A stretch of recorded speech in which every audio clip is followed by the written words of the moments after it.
Good afternoon. I'm Betty Ford, and I'm an alcoholic. Betty Ford's decision to take her recovery public was an incredible example of using sort of her own personal tragedy really for a higher purpose of serving others and serving this country. The fact that she represented the ability of a regular person to take control of their own lives and change your life and make it healthier, make it better. And what a role model, especially when it's the First Lady of the United States. When I saw the respect that she and the President had for each other and the love for each other, it changed my marriage, it changed my life, it changed everything about me. In her candor and in her very style, she, I think, transmitted courage to those women across this country to speak up about what troubled them, what their opinions were, and what their place in this country should be. Betty Ford has made her mark as someone who faced her problems head on, dealt with them, and served as an example to all of us. I was awestruck by her courage and her description of the fact that this was a disease and that we could get better. When she believes something, she goes after it, or there would never be a Betty Ford Center. The spirit of Betty's presence pervades the whole place. As a matter of fact, it's almost that whether a person knows Betty or not, when she's here, everybody knows there's something different about the place. That is, she's here. The stigma that's attached to alcoholism is the same as it's attached to mental health. And Betty, more than any other human being, has reduced that stigma and made it possible for people to be treated. Betty Ford has left her mark for life on making life better for others.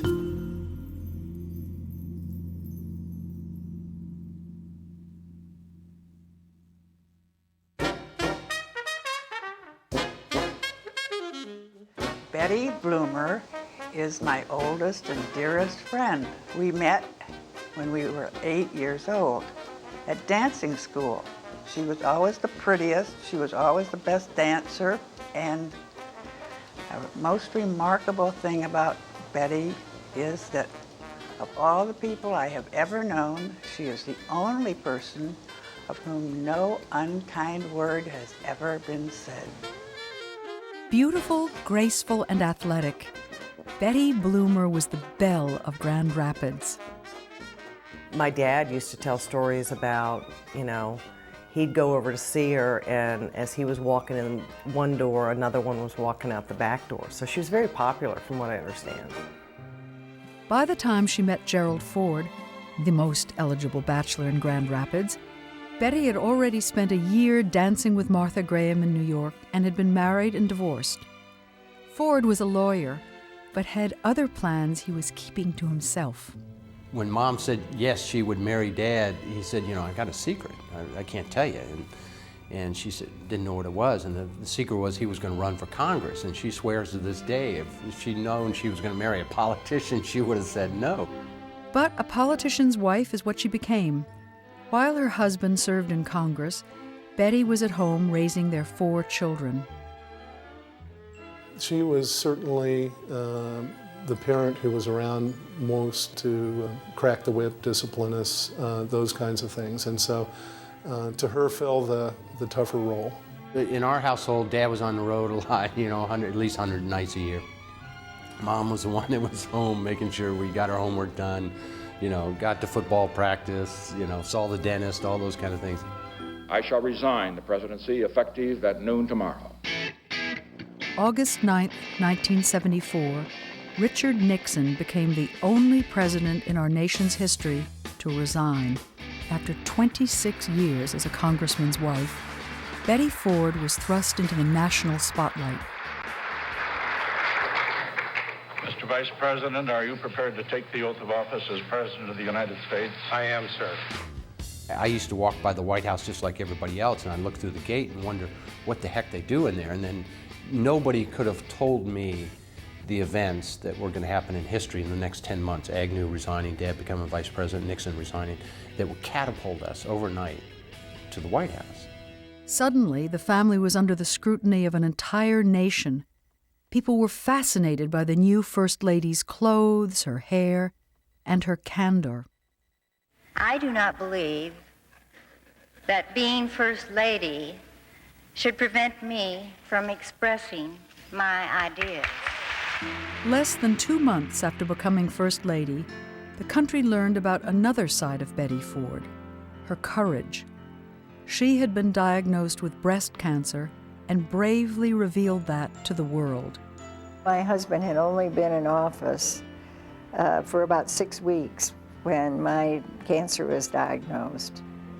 And at that time, and when he was sworn into office, as he made his statement, he said, there will be no more cover-up, there will be no more camouflage.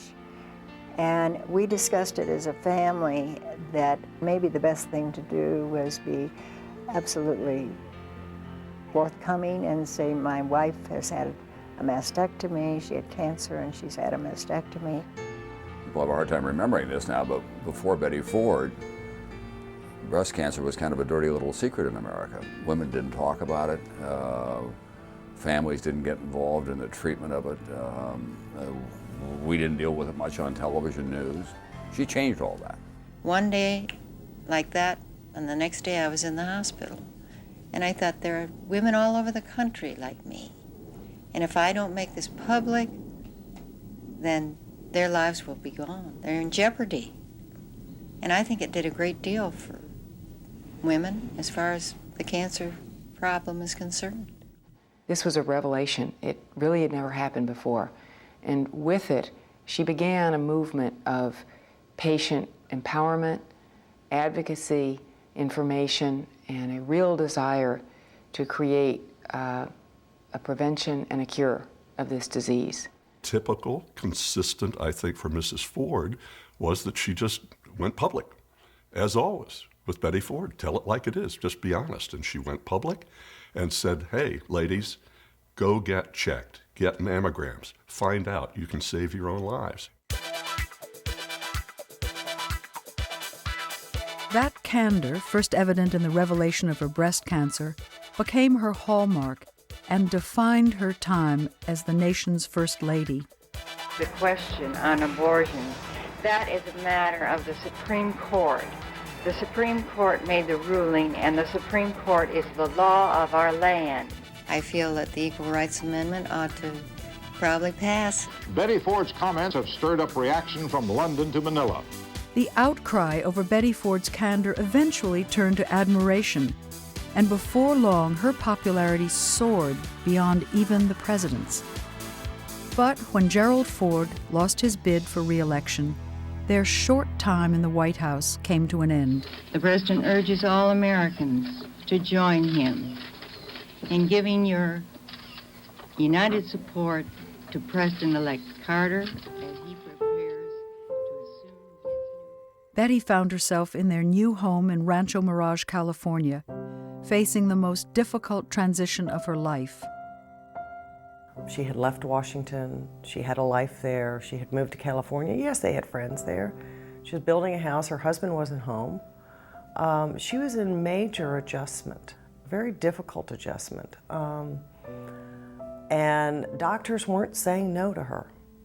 She went in and said, I have an ache and a pain and a whatever, and it was another prescription. We were very typical of any American family. We knew how to be in denial just like everybody else. And we were in denial. We saw our mother slipping away. We whether it be slurred speech or not going out as often. I saw it when I came back from college and visited, and the falling and she chipped a tooth and things like that. And she was covering it up, but she was lonely. She was very lonely. I did begin to withdraw, not only withdraw from my family, but I canceled appointments, I withdrew from my friends. It was almost as if I kind of went into my bedroom and pulled the shades down. Little did I know at that time, they were talking behind my back what are we going to do about Mother? The family knew something had to be done. So President Ford organized a formal intervention in the family living room and enlisted the help of 2 doctors, Joe Persh and Joe Cruz, and a nurse, Pat Benedict. Dr. Persh and I walked in, and she did not know who we were. And she kind of looked at us, and I thought, well, we'll have to see how this goes. President Ford sat her down on the couch, facing all of us. Now, I began to panic because I had not talked to my colleague, are you going to run the intervention or am I going to run the intervention? Are you going to start or am I going to start? Well, none of that worry was necessary because President Ford put his arm around her and said, Mom, these people are all here because we love you and we want you to listen to us, and then you'll be able to say what you want to say. Mike, you start. And President Ford ran the intervention. You know, Dad was wonderful because he sat Mom down and he took her hand and said, we're here because we love you, Mom, and I want my wife back, and the kids want their mother back. And he held her hand. She was scared, and we went around the room and started telling those stories. And you know, they're hard stories to tell because you're really kind of being tough on somebody. Stories of when she was slurring her speech, stories of when she would start dozing off and falling asleep, or when she would stumble and not be able to stand by herself. She needed support. Memory loss, times when she would not recognize people that she should know. And these things were very hard for her to hear and hard for us to say. It was painful. It was very painful. I still, you know, when I walk in their living room now, that scene still sticks in my head. It's just a difficult scene to watch your mother crumble. And I was shocked by it. You were in this room? In this room, indeed. They went from one to another saying how I had let them down, how I had disappointed them. And of course, this just was cutting to me. I was so hurt. I felt I had spent my whole life devoted to them, and they were telling me I was failing them. It'll be a day we'll never forget, but let me say this very affirmatively. It was the only thing that saved Betty's life. I drove up with her to the Navy hospital, and we went down to the 4-bedroom room, and that didn't go over too well. And I thought, well, we've come this far, and she didn't want to stay. She did not want to stay in a 4-bedroom. But she did stay. For 30 days, Betty underwent treatment at the Long Beach Naval Hospital. She scrubbed toilets, made her bed, went to meetings, and shared a room with 3 other women. That experience would one day influence many of Betty's decisions when it came time to create a treatment center of her own. At that time, though, there was just one critical decision to make. I remember putting my arm around her, and I said, Betty, you know, we've brought you this far. I'm not going to drop you. I'm just not going to drop you. And then she said, release it to the press. My opinion, when she did that, she opened the door for women to seek treatment. This country loved this woman, and the enormous respect and affection that they had for her just magnified the impact of her announcement. It brought home in a way that I'm not sure anything else could, that this disease could virtually touch any family in this country. She wasn't parading around saying, I'm the First Lady of the United States. She's just Betty Ford, person, and I'm facing up to my addiction, and I'm going to beat this thing, and if I can beat it, you can beat it. What a role model. What a legacy. 1 year after emerging from the Naval Hospital, Betty was called to assist in the intervention of one of her best friends, Leonard Firestone. Realizing she could actually make an impact in another alcoholic's recovery, Betty and Leonard started talking about a treatment center as soon as he had completed rehab. Why did you decide, Betty, to start the Betty Ford Center? As I got into recovery, I had so many requests from so many people writing me, sending telegrams and calling, saying, how did you do it? And I became aware of the need for others to kind of understand what I had learned in treatment. With the guiding vision of Dr. Joe Cruz, they raised $6 million in 3 years. Betty was able to get pledges on cocktail napkins in the jets coming back from Las Vegas when the whole group of them had been up seeing a show up there. She knew to wait, not get the pledge on the way up, but get the pledge on the way back. Smart lady. The visions that came to Mrs. Ford, I like to think of it as a divine appointment. These ideas came to her, and she could see the overall picture just like Joe Cruz could. Joe brought me here, and he says, come on, Sam, you've got to see this. This was all sand. This was all sand, desert. He said, the energy is here, Sam. He said, can you imagine a more beautiful place to get sober? And I looked at him and I said, Joe, I can't imagine a better place. In October of 1981, they broke ground, and out of the desert rose their dream. Betty participated in every phase of planning and construction. But the most important decision she ever made seems now to be the most obvious. She was approached about having her name on it, and Mrs. Ford said, absolutely not. I'm too new in recovery. That's really over the top. I don't think it's smart for me. I don't think it's smart for the center. So in the early days of the planning of this center, it was called the Chemical Dependency Treatment Center at Eisenhower Medical Center. Indeed, there was a great deal of reluctance to have my name on it. I knew it would be a certain responsibility as far as the name was concerned.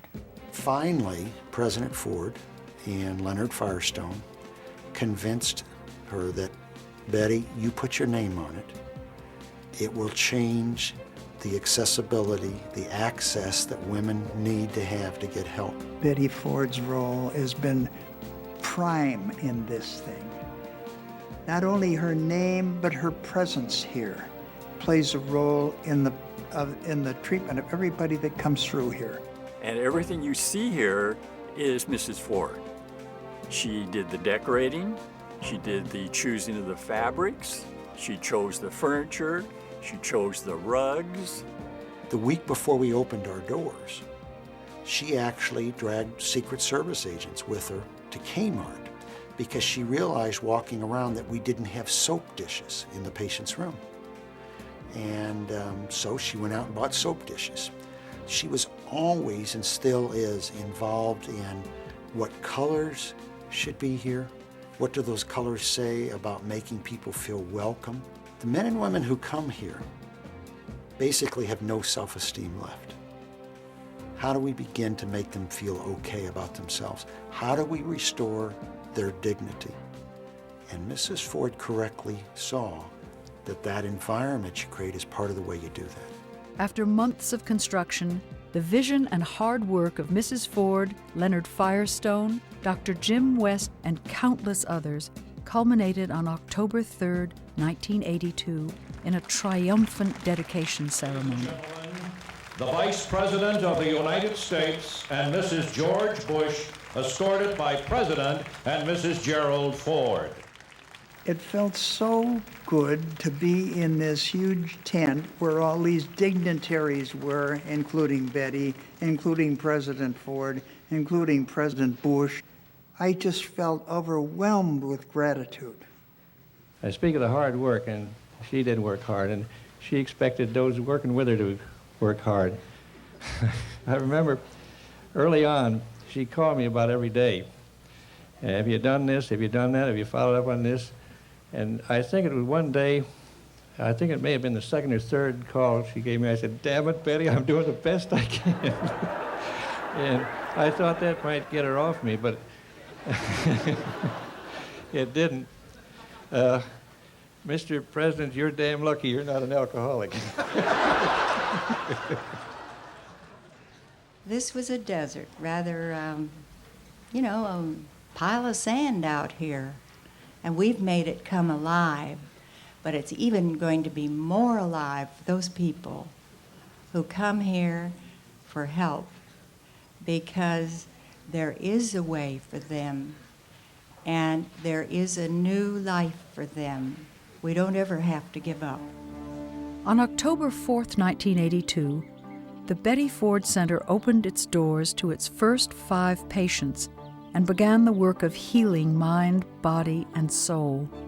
We say right out loud, and Mrs. Ford says it too, that this is a bio-psycho-social spiritual disease, and all those aspects have to be dealt with in the treatment program. So we don't do it, spiritual care is just an afterthought. It's an integral part of what we do. Spirituality comes from the word spiritus, which means of breathing, which means the essence of life.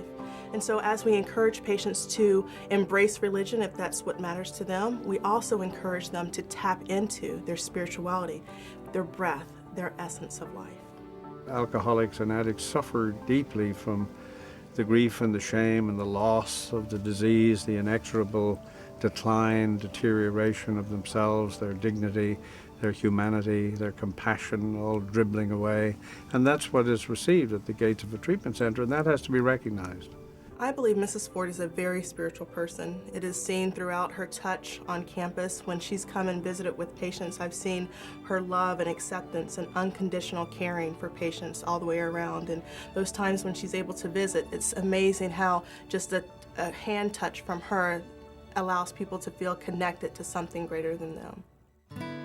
Another of Mrs. Ford's pioneering approaches to recovery is the treatment of alcoholism as a family disease. My family have been very supportive, and our family has not only been supportive of the center, but our whole family relationship has grown and enhanced tremendously since I received treatment.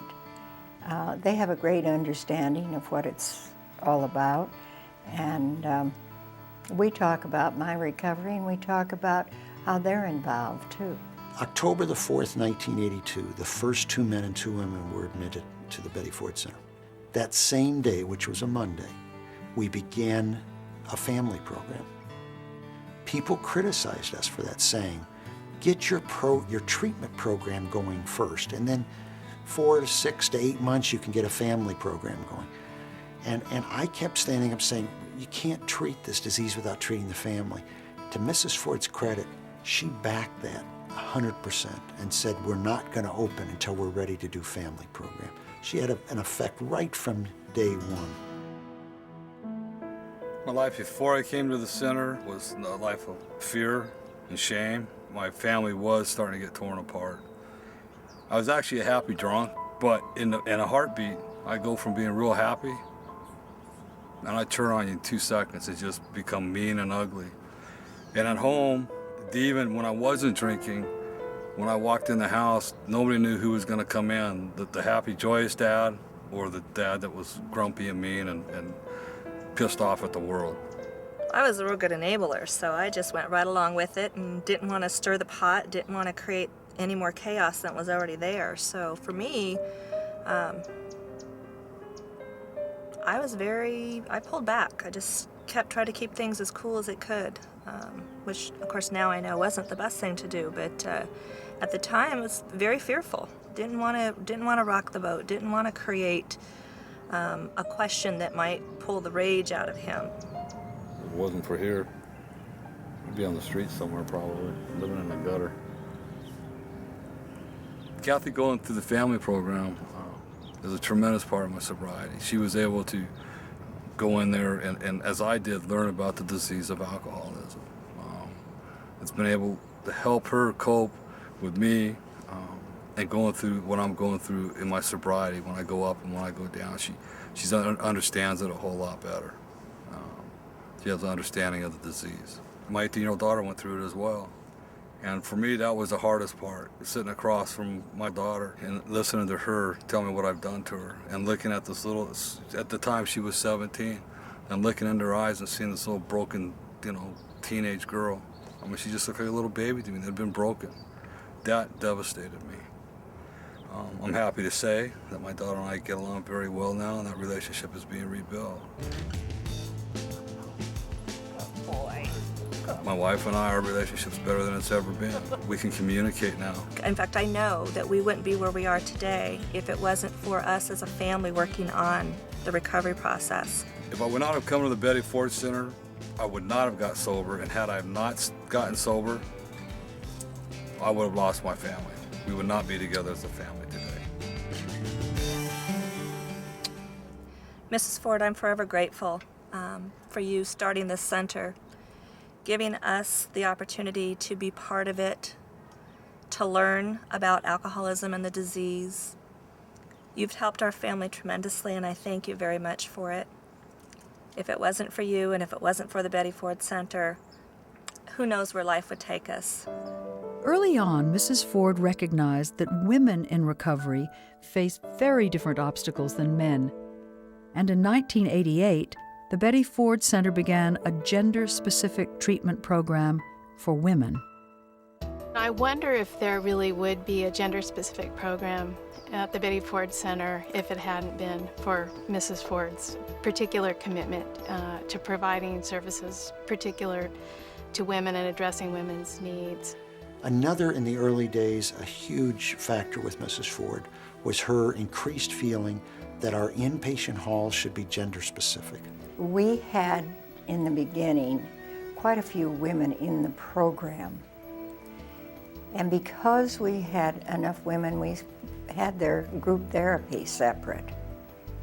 As we found the outcome studies that we took for later on, that women did much better in women's groups than they did in mixed groups. So she says, let's take a vote of the counselors, all the counselors on the campus. And the vote came back 18 to 18 about whether to go gender specific or keep it the way it was. Mrs. Ford said, I guess I get to break the tie. And she did. And in 1988, we'd been open almost 6 years. Mrs. Ford made the decision to go to gender specific. That has had a profound impact, not only on the Betty Ford Center, but on centers all over the United States. I started drinking when I was 14, shortly after I was using drugs, putting anything in my body to, escape the moment. For me, it was all day, every day, as much as I could get. Whenever I could get it, I would use it. I had a pretty good facade going until my parents caught me lying, and they found drugs in my room, and they just knew. And I flat out said, if you stop me, I will run away, I will leave, and I won't come back. Because drugs, speed, alcohol, anything, it meant more to me than the people I love the most, I didn't care about anybody but getting my fix. It was so sad to me and to Kelly. It was this sense of hopelessness that there's nothing that we could do. There was this wall now that had been put up, that the addiction had put up, that was way beyond what we could handle, what she could handle, and had changed her and was in the process of changing us. And I couldn't stop.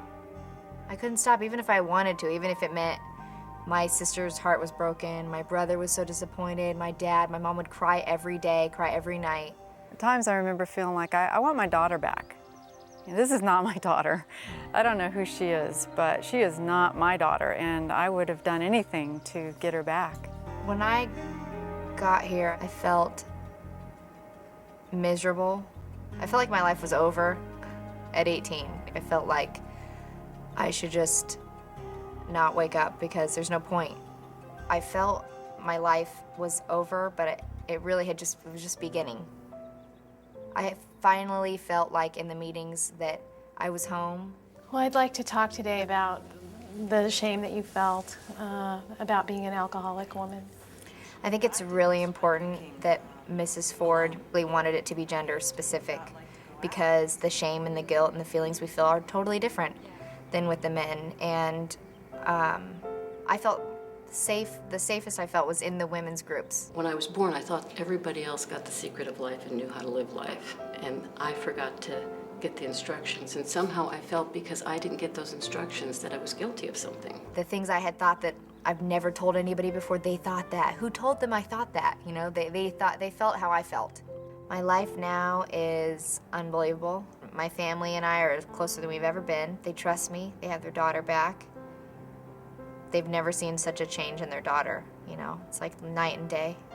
I believe the Betty Ford Center saved my daughter's life. And to think about where she would be right now is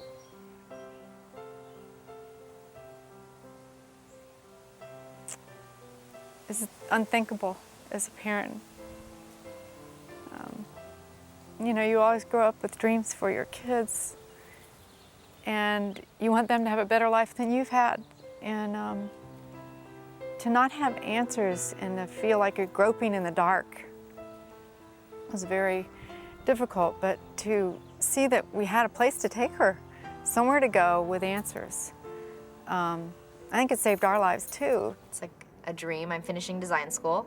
I'm gonna graduate in 4 months. I never thought I could do that. I never thought my life could be this good. Thank you, Mrs. Ford. Thank you, Betty Ford Center, and for all who support and engage in the work that transforms lives. And thank you for helping us get our daughter back. Thank you so much for your courage, your determination, and just for never giving up. You're one of my heroes, and coming here has changed my life forever, and I'm just eternally grateful. Those most hurt by alcoholism and drug addiction are often the most innocent. In 1992, the Betty Ford Center's children's program opened its doors, and it continues to be one of Mrs. Ford's proudest accomplishments. The center has grown in many ways. We have added programs, additional programs for children who are members of alcoholic or drug-addicted families. And that's a very positive step because we hope to break the chain that would possibly lead to their own addiction. We know if we don't treat younger children, they become the next generations that are dealing with this disease. The children's program would not be here without Mrs. Ford. She thought from the beginning that that made a huge difference. Alcoholism and drug addiction, they're a family disease. Everyone in the family gets hurt by it, and everyone in the family deserves help and their own recovery. My dad was drinking, and we've had a few things where the police were involved. I didn't understand why he drank. I mean, it caused a lot of pain and worry and fear in our family, and I didn't understand why he would want to do that to us. Before I came here, it was really bad. I didn't really like it because I never saw my father. Before, my life was like just really sad. I mean, we were always fighting and just didn't even feel like my mom was really there. I used to get a lot of stomach aches from what would happen that night and stuff, so I'd always be up at the nurse's office and never in the classroom. One day when he was sitting outside and smoking, I asked him why he smokes, and he said, just because he's addicted to it. And I asked him, do you think you're ever gonna stop it? He said he wouldn't stop because he's addicted. I just ran inside crying. Hold my hand, hold my hand. Got him. A real important part of the children's program here at the Betty Ford Center is that boys and girls, for the first time, truly get in their heart. They're not alone. To be in a room with other boys and girls and to hear other kids say, you know, I was embarrassed at school. I didn't want to bring friends over. I had stomach aches at night when my dad didn't come home. I was afraid my parents were going to divorce. For many boys and girls, it's like being home for the very first time. Yeah, when I first came to the children's program, it was nice. It was a lot of kids that had the same problems as I did. It helped me because then I'd know I wasn't the only kid that had a parent that was addicted. Well, let's take a look at our artwork, Mr. Jake. Tell me about that picture. Lies. Who was lying? The dad. The dad. What's he lying about? That kid asked him, is he drinking? And he said no, but he really was. When we draw in the children's program, it's like talking about our feelings, but we just draw it down instead. It's easier to draw your feelings than to talk about them.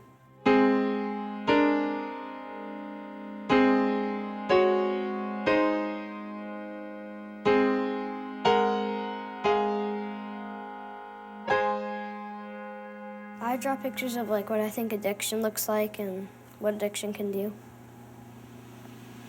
He just like ruins a kid's life, really. Letting the rocks out of the bag. That was one of the most memorable parts of the program for me. It's a really heavy bag and you don't know what's in it and you have to carry it across the room. We opened the bag up and found the rocks, which represented feelings. If you don't talk about your feelings, you're not going to really feel good about yourself because you're going to have them in just like the bag of rocks. Before I came here, I had a really big bag of rocks. This is a disease of silence, of secrecy, of shame, because nobody talks about it. Boys and girls, they sense something's not right. Sometimes they even ask, are you okay? And they're told yes. Kids see it, they're not okay. And so many boys and girls feel there's something wrong with them. I felt like it was my fault because I was the one being yelled at. So I figured, well, if it's not my fault, then why am I being yelled at? So it must be my fault. I thought it was my fault because when I asked him to stop, he said he wouldn't stop. So I tried to change some things, but nothing helped. Jerry told me that it wasn't my fault, that my mom was being trapped by addiction and he was telling her to do all that stuff and that it wasn't my fault. It was just the addiction telling her to yell at me. So it wasn't really, she wasn't truly yelling at me from her heart. Knowing that it wasn't my fault and that there was nothing I could do, it was his choice. And I felt a little better about myself as well because I knew there was nothing wrong with me.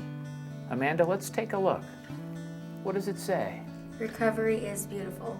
I'm definitely happy now that she's recovered because we get to do so much more together and it's just having a better life. And there's my queen. And I think I can use that. Yeah, I feel like our relationship was kind of like this movie where it was called Freaky Friday, where the mom becomes the daughter and the daughter becomes the mom, where I became the parent and she became like the kid. So, and then at the end they switched back. But that's okay, we both won. Thank you so much, Mrs. Ford, for having this program. You've really brought my mom and me closer together, and we're just a lot happier. And I'm really thankful for all the people here, and for you, and for just starting this whole program. I would like to thank you for giving my family back our lives, for taking the pain away, and for giving my life back. Because I know now how bad alcohol and drugs are, and I will never, ever do them. Mrs. Ford has always been committed to the idea that treatment shouldn't end once a patient leaves the campus of the Betty Ford Center. Today, the center stays connected with former patients through several alumni and aftercare programs. So Mrs. Ford wants to make sure that the alumni, once they leave the Betty Ford Center, are still able to be connected. And we do that around the country in various formats. We have over 50 chapter meetings now where people are able to meet together on a regular basis to maintain their own support systems. I think there's definitely a special bond that the alums have. I mean, I think having gone through that program and knowing what it's like to work from early in the morning till late at night, and having experienced some of that serenity and peace that is there at the center. I mean, it's a really special, special place, and I think that people that walk away from that really share that. There's just something about that bond you get when you start your life over here, and then you leave and you go out in the real world, and you have your job and you have your family, but you still have that connection with someone that knows how you felt when you took your first steps out of here. There's just, it's indescribable, the bond that that we've built here. I think the whole alumni contact program is one of the greatest things that the center does. I mean, for me, it was my way to transition from the center and residential treatment into Alcoholics Anonymous and the recovery community in my area. One of the things that was also really helpful for me in my sobriety when I was new getting out of the center is the Focus Continuing Care program, where they call once a month to just kind of check on your progress. It was kind of like an accountability. Checking in to see how you're doing. After I left the center, I still had someone call me every month. I couldn't believe they didn't stop, you know, when I wasn't doing all the right things, but they still called and kept in contact. It was really crucial to me staying sober. I'm still in touch with that person today. It was her birthday 3 days ago, so I called her. So it's ways we can reach out. These things make Mrs. Ford extremely gratified that the impact goes way beyond just the walls of the center. I'm just grateful that you were willing to come forward with your disease and to set up this program that has helped so many people after you. And God bless you and your family. Thank you. The Betty Ford Center continues to grow and innovate, and the center now offers patients a 90-day off-campus program called Residential Day Treatment, or RDT.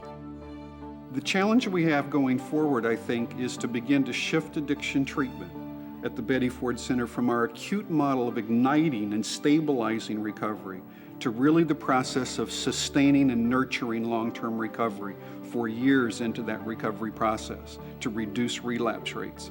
And I think Betty Ford's in a unique position to be able to create models that can be emulated by other organizations around the country to do just that. And so today, the Betty Ford Center not only has its traditional 30-day inpatient program and its intensive outpatient, but it also has these longer-term programs. What that's allowed us to do is truly place patients in the program that best fits them.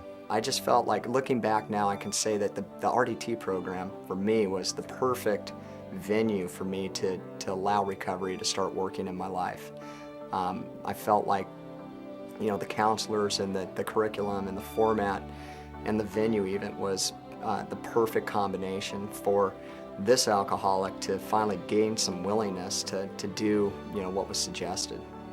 Mrs. Ford, I wanted to take this opportunity to thank you for giving me this incredible start at life. I can tell you that when I think about the ripple effect that's happened as a result of you starting the center, and I look at just how many people that I have come in contact with personally that have had their lives enriched as a result of sobriety and recovery, I can't tell you how grateful I am for everything that you've done for me and countless others. Thank you so much, and congratulations on 25 wonderful years. The newest program on the Betty Ford campus is called Clinical Diagnostic Evaluation. The Clinical Diagnostic Evaluation program was a program that we really developed as a result of increasing the quality of our psychiatric staff, which was something we had really needed to do here. What that allowed us to do was bring in addiction psychiatrists to complement addiction physicians, along with counselors and psychologists and others, and to offer a short-term evaluation. Joella, what's your understanding of why you're here? I'm here because Jimmy has been, his drinking's been out of control, and it's really starting to affect our family. I think the whole thing was rather over-dramatized. I may have a drink now and then or whatever, and you know, my wife has asked me to come here, and I'm willing to check it out. With some people, offering them a 2 to 2.5 day evaluation is something many people would agree to who aren't ready to agree to 30 days. It takes place over a 2 to 3 day period. It's a very, very intensive experience for the people involved, and yet has a very satisfactory and successful outcome in terms of being able to help people to accept the fact that they do have the disease of addiction and become prepared to do something about it. For 25 years, the Betty Ford Center has been the gold standard for the treatment of alcoholism and drug addiction. And Mrs. Ford's spirit of innovation and excellence continues today. I think the greatest legacy will be that we will have women who will be continuing to recover for coming decades, who will do so because of a legacy of hope that was initiated in 1978 by Mrs. Ford. Mrs. Ford is a living message, a living embodiment of the dignity of recovery. And that is a phenomenal contribution. It's a beacon for everybody in the addiction field. That dignity changes the experience for the nation, really. I think she'll be known for, turning breast cancer around back in the 70s, and I think she'll have an incredible impact over time with alcoholism and drug addiction.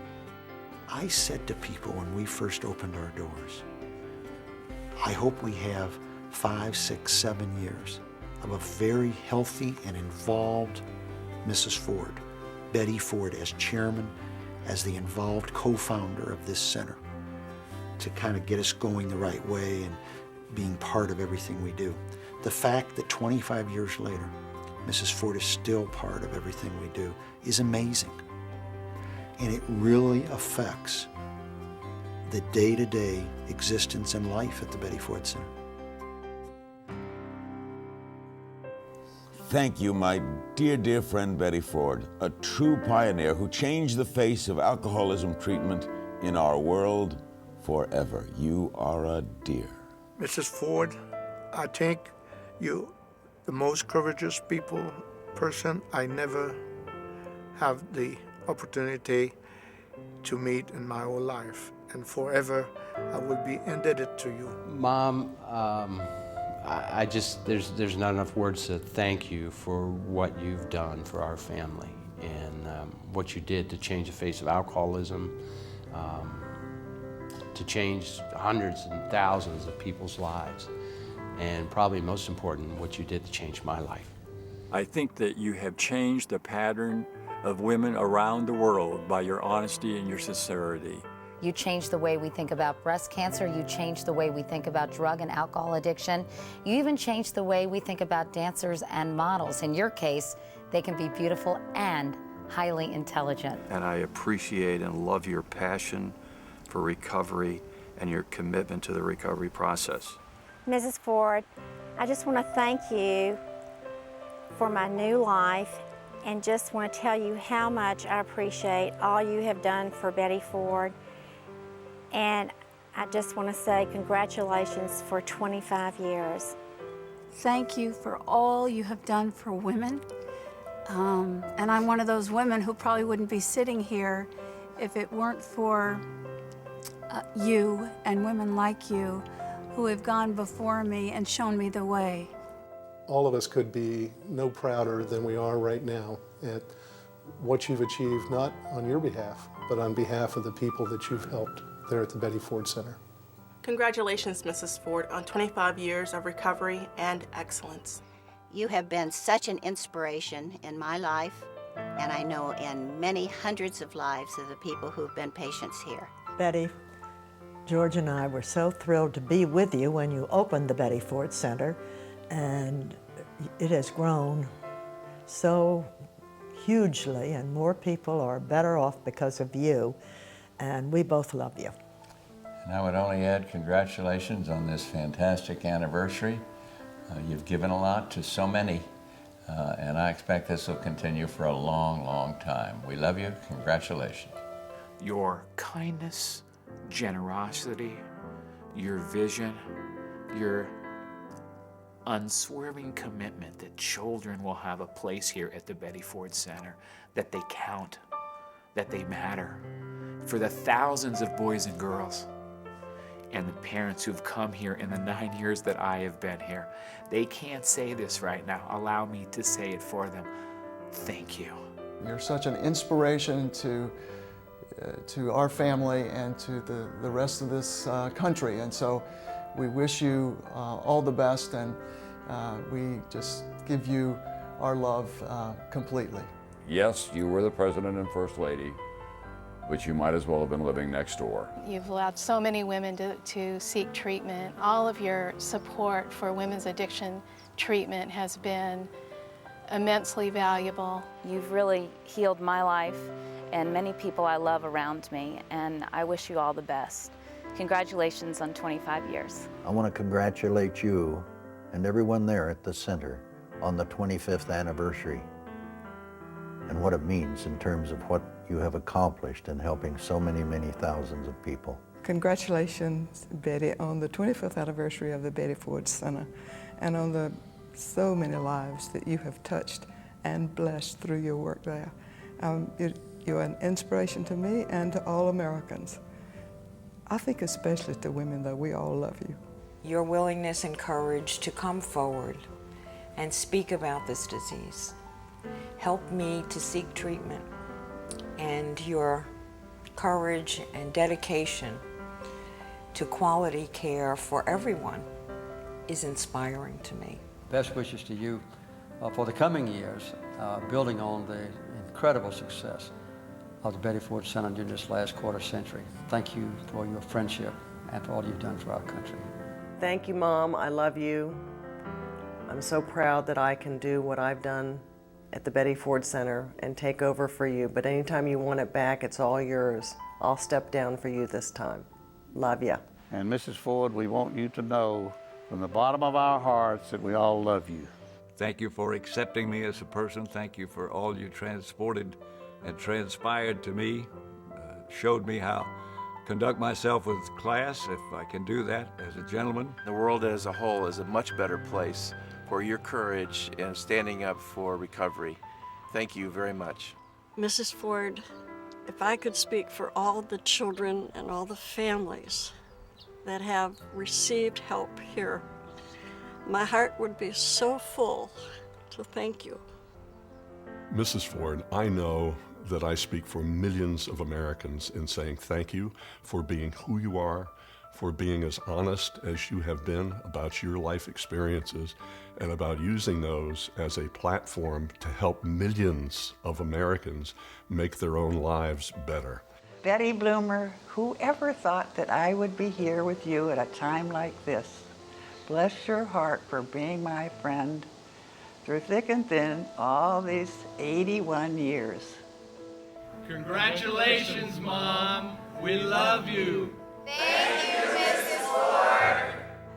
I love you lots, and you done good.